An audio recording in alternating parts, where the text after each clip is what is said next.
ইনো উল্লেখ করার কারণও হইল আবারও হইয়ার যেহেতু রমজান শরীফের এত ফজিলত, আল্লাহর রহমতের দরজা খুলি দিন, খাজানা খুলি দিন, দুজকের দরজা বন্ধ করিলেন, বেহেশতের দরজাটি খুলি দিন।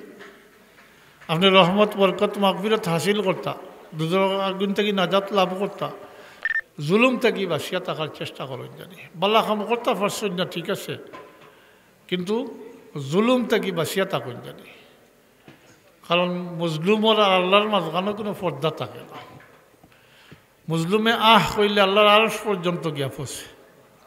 বহুত বিষয় আছে, বহুত হক আছে, আল্লাহর হক থাকি মা বাপর হকও অগ্রগামী হয়ে যায়।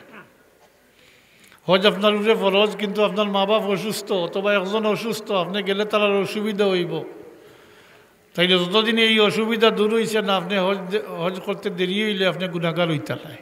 খালি নিয়তে আল্লাহর দিকে রুজু করে তৌবা করে তাইলে আল্লাহ তারে মাফ করে দিবা।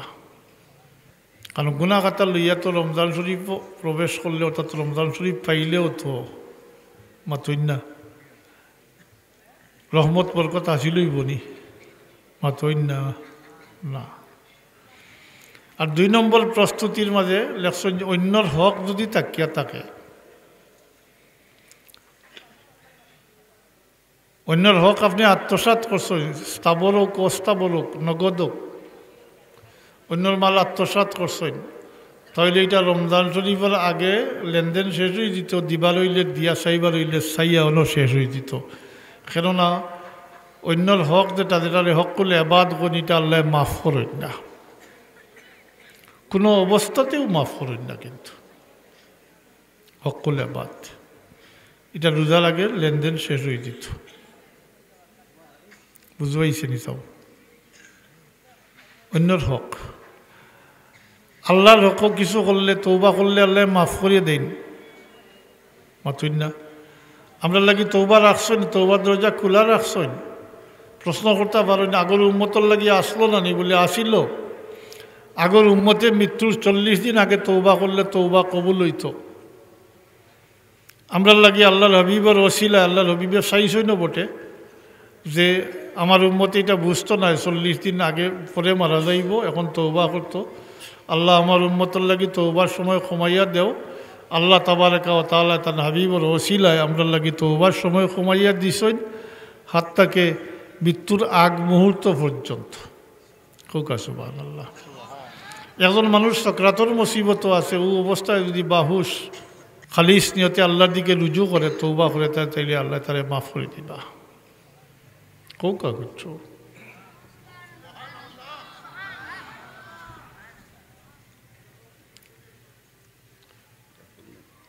হাজিরিন। 2 নম্বরে হইল হকুল ইবাদ, মাতুন না। তৌবা করলে মাফ হয়, আরবার ময়দানও গেলে মাফ হয়, শর্ত আছে। মদিনা শরীফ গেলে মাফ হয়, এখানেও শর্ত আছে। আরবার ময়দানও আজকে গেলে হইতো নাই, আরবার তারিখে যাইতে হইব। জিলহজ মাসের 9 তারিখ 1 নম্বর শর্ত। 2 নম্বর হইল হজর এহরামর সহিত। তাইলে এই আলভার ময়দানে উপস্থিত হয়ে গেলে সমস্ত জিন্দেগির গুনাহ আল্লাহ মাফ করে দিলেন। তবে কোনো মানুষের হক থাকলে এটা আল্লাহ মাফ করতে নাই, এটা আল্লাহর হক না, বস অতটুকু। এটার মাফি হইব যার হক নষ্ট করছেন, তারে দিবার হইলে দিয়া, চাইবার হইলে চাইয়া কোনো শেষ করতা। আর যদি এখানেও শেষ করেন না, দুনিয়ায় থাকা অবস্থায় শেষ করেন না, কাল কিয়ামতের দিন এটা পরিশোধ করতে হইব, আদায় করতে হইব। নাউযুবিল্লাহ মিন যালিক। থাকবো নি কিয়ামতের দিন স্থাবর অস্থাবর সম্পত্তি? জি না। একজনের গাড়ি বাড়ি জমি জমা বা জাগা জমি আত্মসাৎ করছেন, দখল করে লিছেন, মারিয়া পেলাই দিছেন। যি নগদ আমানত রাখছে মারিয়া খাই লিছেন, থাকবো নি তা কিছু সঙ্গে? মাতই না। তাকে তো একমাত্র আমল থাকবো, আমলে কুলাইতে দিলাইবা। দাবিদার ব্যক্তি আল্লাহর দরবারও নালিশ করবা, বললে অমুকে আমার এই হক নষ্ট করছে। পরবর্তীকালে আলমে হুকুম দিবা, তার যে হক নষ্ট করছো পূরণ করে দাও। তখন একমাত্র আমলে কুলাইতে দিলাইবা। আমলে কুলাই নাতে রেহাই হইতো নাই, কিন্তু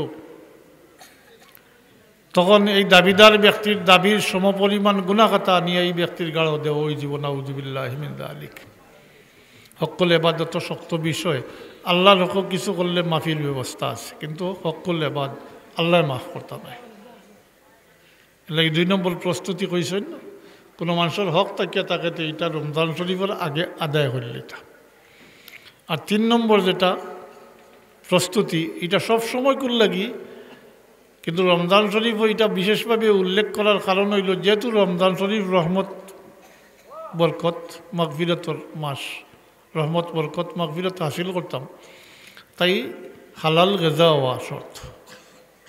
এমনিতে তো হালাম গেজা খাইয়া আবাদত করলে খাজো লাগে না, মাতুই না লাগেনি।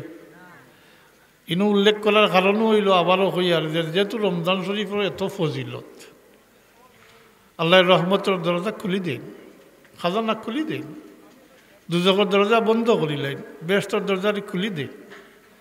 আপনি রহমত বরকত মাগফিরত হাসিল করতা, দুজক আগুন থেকে নাজাত লাভ করতা, এতই বা হালাল গেজাটা প্রয়োজন।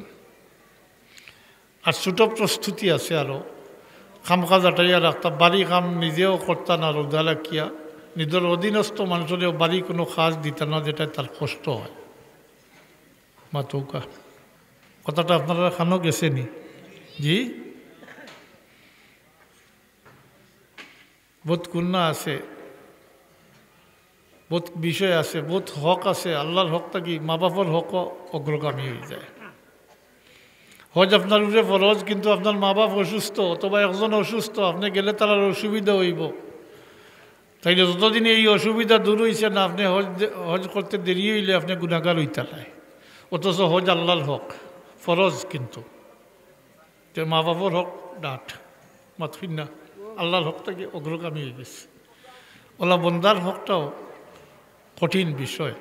আল্লাহর হকও কিছু করলে এটার মাফির ব্যবস্থা আছে। তাহলে আমরা তৌফিক দোকা প্রস্তুতি নেওয়ার মাতইন না। আর আমরা জালিমকল তা ইটা করইন, মানুষের মাল আত্মসাৎ করইন, এটারে কইন জানি বলে এখন তো ক্ষমতা আছে বা শক্তি আছে, অন্যরে মারিয়া ফেলাই দিলায়, অন্যর মাল আত্মসাৎ করলায়, এটা তো পরিশোধ করতে হইব। তাইলে খবর যাইবার সময় কিছু নিও মাতইন না, নিতে পারবানি কিছু, জি দিতে তো হইব, দিতে তো হইব। হোক আমার কথাটার জবাব দোকা, যদি আমরা মুসলমান হিসাবে ও যে কথাটা কইলাম ওটা আমরা মানিয়া চলতাম, তে আমরা সমাজের রং পরিবর্তন হয়ে গেল। জি, এই মারামারি কাটাকাটি আর এই যে ফিতনা ফসাদ কমে গেল। বেশিরভাগ ফিতনা ফসাদ তো জবরদস্তিতে কি হয়।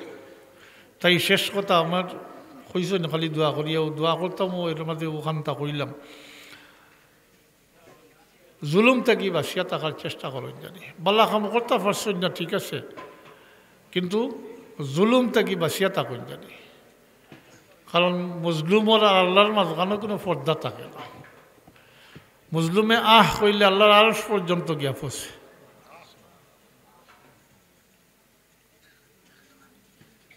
জালিমর ওফা নাই, 7 চিড়ি পর্যন্ত জুলমে খেদে, আর দোয়ায় 7 চিড়ি পর্যন্ত আগুইয়া দেয়। দোয়া লইবার বা দোয়া চেষ্টা করেন জানি, জুলুম থেকে বাঁচিয়া থাকুন জানি। আর রমজান শরীফের প্রস্তুতির একটা সংক্ষেপে কইলাম, এটা বিশেষ করে আমরা দরকার যারা এক পর্যায়ে ওয়ার্নিং পড়ে গেছে, খালা চুল খালা দাঁড়িয়ে সাধ্য হয়ে গেছে, ওয়ার্নিং পড়ে গেছে। এটারে মৃত্যু পরোয়ানার সাথে তুলনা করা হয়। আল্লাহ এই পরিবর্তন দিয়া হুঁশিয়ার করে দেয়, তুমি আর গাফলতর জিন্দগি করিও না, হুশ করো, প্রস্তুতি নাও। তো আমি এর লাগিও এই কথাটা বয়স্ক যারা আছেন তারা বারবার হইয়ার, তার উদ্দেশ্য হইয়ার বাচ্চেন তো আর এটার আপাতত প্রয়োজন নাই, তবে জানিয়া রাখলে ভবিষ্যতে ফায়দা দিব। এর লাগি হইলাম আমরা আল্লাহ অত দয়া করইন, মায়া করইন যে আমরা সাইন দুনিয়াতে কি পাক সাফ করিয়া নিতা, খুকা সুবহানাল্লাহ। আমরা তান হাবিবর উম্মত, আল্লাহ সাইন তান হাবিবর উম্মতের দুনিয়াতেই পাক সাফ করিয়া নিতে এর লাগি ও মাঝে মধ্যে শরীরের মাঝেও পরিবর্তন আনিয়া হুঁশিয়ার করে দেয়। এই হুঁশিয়ারি বাহ্যিক অবস্থা হইল সালা চুল কালা দাঁড়িয়ে সাদা করে দিলাই, শরীরের মাঝে পরিবর্তন আইবে। আপনি আমি বুঝতাম এই কথা বলে আমার আর সময় খাসাই গেছে, এখন প্রস্তুতির সময় হচ্ছে।